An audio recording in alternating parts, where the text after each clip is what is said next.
TADA! And welcome to Joseph's Model Railway and Toy Room. Thank you so much for joining me. As always, just a little bit of housekeeping. You don't need to like, follow, or subscribe. Just put some videos out there where I can. It's a bit of a historical archive and have a holly jolly great time doing so. Now, today's video turned out to be epic. It never was supposed to be. So I'm going to split this up into two parts. The first part is talking about what we've got to do to get there. And the second part, which I admit is the more enjoyable one for most of you, you can dive on and see what the end project was. Now, ever since I built this layout, I have always been fascinated with people and their mimic panels, where we could have a quick track diagram of where the points are, push a button or toggle through some sort of system to change the points over. And particularly for those of us that have quite large layouts, that's a very great thing. And thanks to DCC automation and things like that, we can call upon the points we need, push a button and they change. But you know as well as me, I like to keep it simple where I can. So much so that my actual signals are wired directly to the point motors themselves. That as the point's thrown one way, the light has to be green and the other one has to be red, and vice versa. So I've really enjoyed that simplicity, and we're going to see a lot more of that coming up because I like that type of approach. But the mimic panel, now just a brief bit of history, which we will be touching again in the video. The actual model railway layout itself runs 3 electrical buses. One is for the track feeds that feed all the tracks for the DCC operation. The second feed is for the points, so all the points run independently on their own system. And the third one, of course, is just for the accessories, the lighting in the buildings and street lights and things like that. And that being said, of course, since we've built this, there are really only 12 key points running on this entire layout, and I really don't plan on adding any more. However, since they were put in, if we just look at this tremendous piece of footage, we've had to rely on this humble little piece of paper that was designed when I was putting the points in. So I knew which orientation to program them in, where they were, and what number we'd given them. And while it's been wonderful, it's very frustrating when you say, quick, change this point over here. What number is it? I don't know. Get the paper. Number 12. It's very frustrating. So I thought maybe we could introduce a mimic panel. So that's what this video is all about. The approach seemed simple. DCC Concepts, which is who makes my point motors and the solution I've gone with for controlling the points, make these little red and green LED lights which are connected to their mimic panels. It's very plug and play, no soldering, plug it in, because I've only got 1 to 12 points, so that suits the system by default, meaning when I push point number 4, boop, the light will go red from green, and vice versa. When I push point number 4 again, the green will turn to red and this one will be red from green. So it seemed really simple. Put some lights in. I just need a switch to activate them. And of course, DCC Concepts came up with the Alpha I switch. And I thought, that sounds great. Put that switch in. And for less than $150, this entire project is all finished.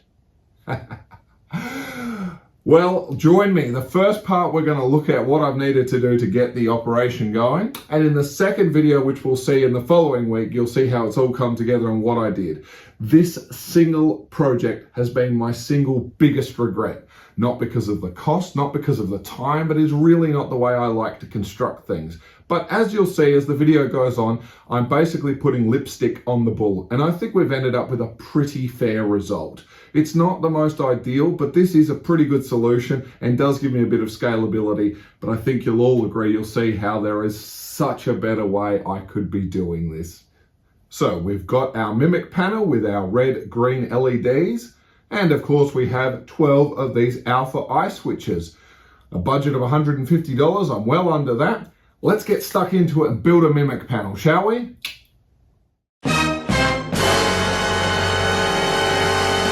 Stop, because everything that we've been up to is apparently not going to work. But thanks to the wonderful team at DCC Concepts, and unfortunately, I need to say this, a package costing me about $1,000 Australian. I know, heartbreaking. There's not even a train in this box.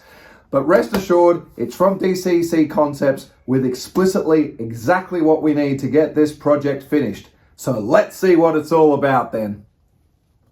Oh, the future ESP, wire-free operation from DCC Concepts. I never thought in my wildest dreams I would end up with such a product, and once again, fantastic packaging. Let's not take anything away from my dirty fingers, which have paint from working on another model. But here we go, and we have this solution, albeit I'm not interested in wire-free, but here's what we've ended up with. We get some beautiful embossed gold instructions here, which unfortunately are maybe not as obvious to some as it is to others. And I guess that comes down to the frame of mind you enter in with this. I came in with a very pessimistic attitude toward how this was going.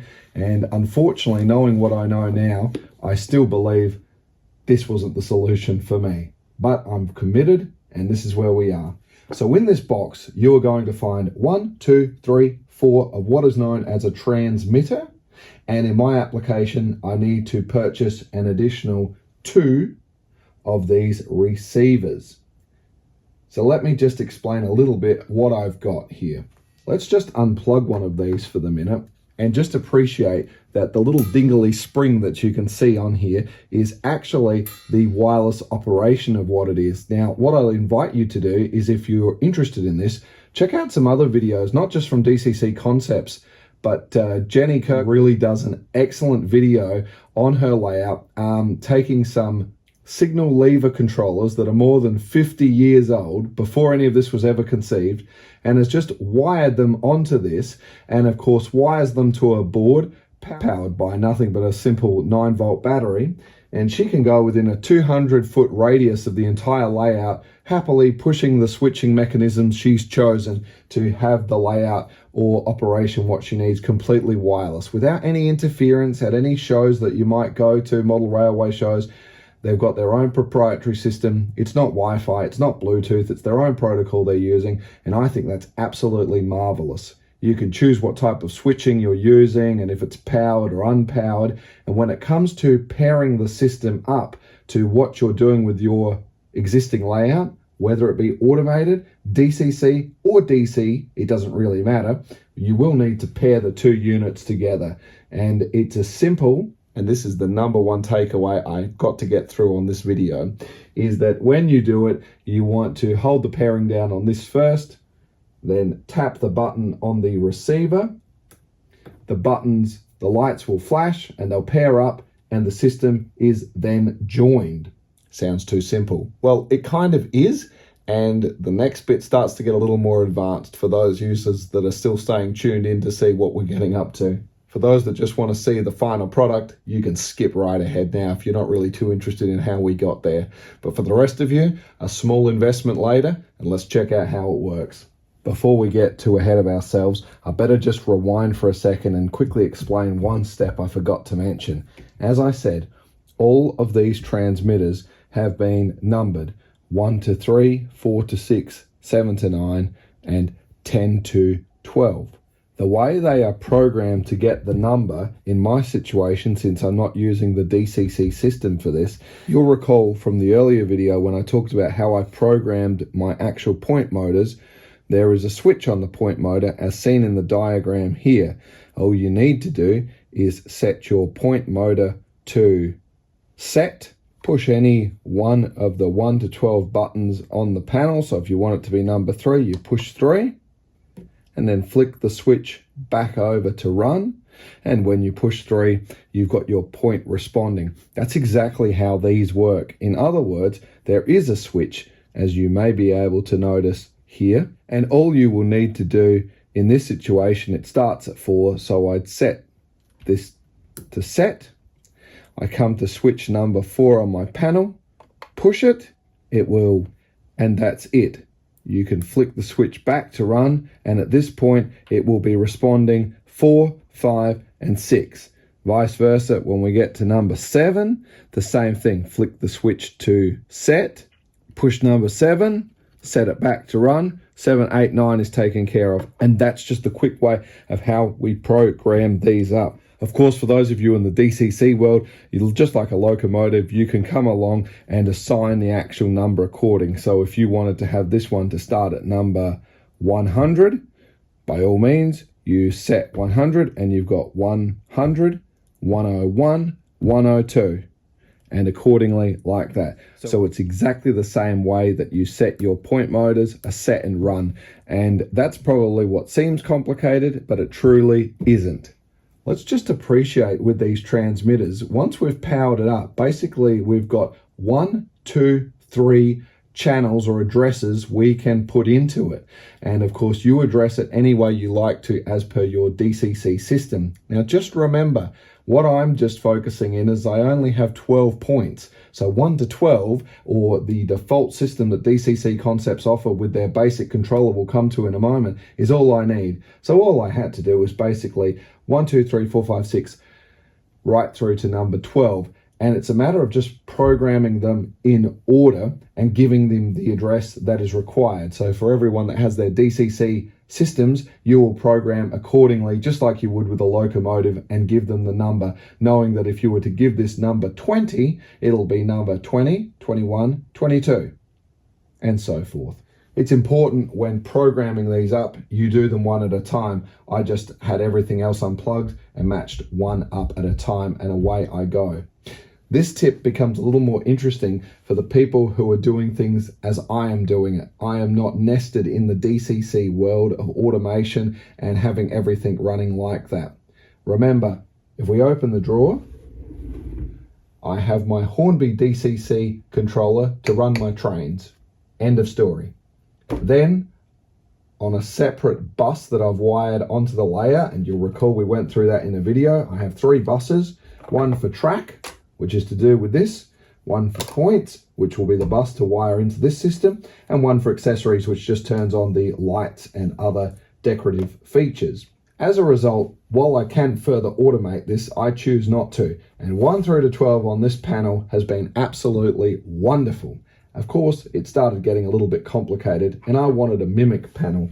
Of course, temporarily, this magic piece of paper is how we identify which points are where and what. But when you quickly need to change a point over there and go, it's number 10, 1, 2, 3, 4, 5, 6, 7, 8, 9, 10. You know, this is a bit complicated. And I just wanted basically this, and I could just push a button.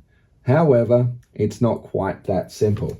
Let's apply some power now and just appreciate in a real simple way how I actually have all this working. Let's just take for granted that you have read the DCC Concepts instructions about how to pair and get this going. And if, like me, it's any help, please do check out Jenny's video, because that couldn't be any more simpler in what you need to do.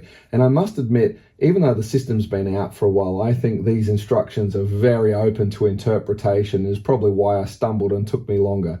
Many emails back and forth with the entire team at DCC Concepts, including me shooting some custom videos, showing them where am I going wrong and what's happening. But eventually, everything is working. Let's check it out how it all works. Just remember, the key video for anyone using this particular system from DCC Concepts, and again, I have the additional power supply and alpha box. If you're using the alpha sniffer, good for you. That's what I originally had, but some bad advice from a model shop saw me ending up with this box, which does the exact same thing, except it costs you a little bit extra. And the wiring for what we're doing today becomes a little more complex, but not to worry. Just remember, as I pointed out in the video, the number one thing is when you've got it all going, you need to push the power button on the alpha box to get things going. Now that we've got power, let's just appreciate exactly what's going on here. Nothing's changed with the original setup that we had. We have our electrical power coming into the box that jumps over to this box, and from here we have a controller to our 12 points here, and then we have the output that runs out to the bus to all the points on the layout that DCC Concepts have provided. And I took the time of just printing them out on something for future reference. But basically, we better start with this. Now, they'll tell you exactly where and what wires to put where, but basically we need to have one of these receivers in line here. They also make mention of DCC output from your DCC system. I don't really see why I couldn't just have this powered anywhere else, but just following the instructions, this is what we've got wired up here, so we won't lose too much sleep. This is an alternative way to wire this up that's not going to work for me. Ta-da! It looks worse than it is, but I assure you it's not. First of all, let's take for granted we've got it all wired up in the first section. And really, all we need to do here is just focus on the top bit. Now, the first thing is, as I mentioned, here are these transmitters, 1, 2, 3, and off you go. And I apologize, I had that one upside down. As you can see here we have them. And just for argument's sake, I've just put a short power lead to join them up. You'll get a whole bunch of these power joiners in the box for you to wire up and customize as needed. So what we've done is basically the bus feed that we have got comes straight in to the first one. And you can see what I've just done. I've just literally taken some of the Wago connectors and I'm just splitting it out. There's no complicated thing. As long as you're feeding in either way, it doesn't matter how. So, all right, we fed some power in and we just have to daisy chain 1, 2, 3, 4, and away we go. So I don't think I need to explain to you really anything from that point there. There is an on-off switch. So they're all taken care of. Let's just wander to the other side now. We have the receiver. To the power once again coming in. We're sending it out and I'm going over here to what is known as the mimic board. Just really quickly, this mimic board is exactly what is on board the controller down the bottom here. I actually have a spare one now. These can do so many things, but basically without doing anything, you just tap it in line and it was great for ground signals, which I've temporarily wired up to this particular mimic board. And just to make it quite clear, you obviously have 2 outputs for each switch. In other words, when we've got red and green on the point here, green and red respectively, that's what can be replicated on whatever you're doing. So at the moment, those ground signals are wired to number 1. And when I push number 1, it will say that on the board, what's happened, and swap them over. And there you go. And as you can see, again, I'm using numbers 1 through to 12, but if you had a more complicated layout and a different numbering strategy, you can easily program this to be at whatever number it needs to be. It's very simple, it's its own world, and you can connect signals, ground signals, you can connect little red and green lights if you've got a mimic panel. I think these are rather interesting. For kicks and giggles, we'll wire number 10 up to a couple of these. I don't know which are which, so we'll just grab a couple. And you can see there's 10 left and then there's 10 right. So there you go. And if I was to push number 10,